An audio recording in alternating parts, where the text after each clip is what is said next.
Step into Value Zone. Value Zone. Hypermart. Patancheru. మనిషిని మరో మనిషి పూజించడం మీరెక్కడైనా చూసారా?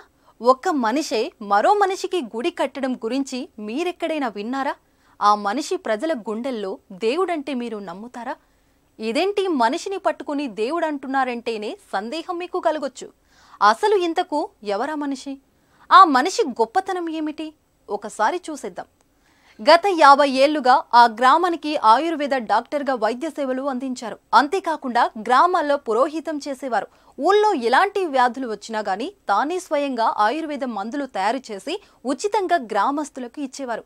ఆ ఊళ్ళో ఏ కష్టం వచ్చినా అన్ని తానే ముందుండేవారు.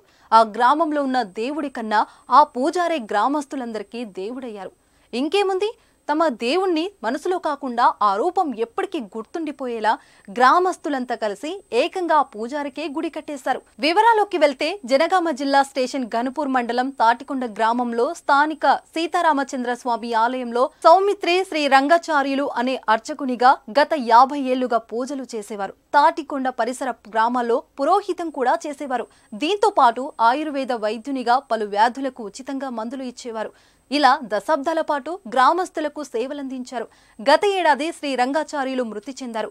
దీంతో తమ దేవుణ్ణి కోల్పోయామని గ్రామస్తులంతా బోరున విలపించారు. ఆయనపై ఉన్న అభిమానాన్ని మర్చిపోలేక గ్రామస్తులంతా ఒక నిర్ణయానికి వచ్చారు. గ్రామస్తులు కుటుంబ సభ్యులు కలిసి 6 లక్షల ఖర్చుతో గుడి కట్టారు. దీంతో పాటు ఈ నెల 4వ తేదీన అర్చకుడి విగ్రహాన్ని కూడా ప్రతిష్ఠించినట్లు శ్రీ రంగాచార్యులు మనవడు వరుణాచార్యులు తెలిపాడు.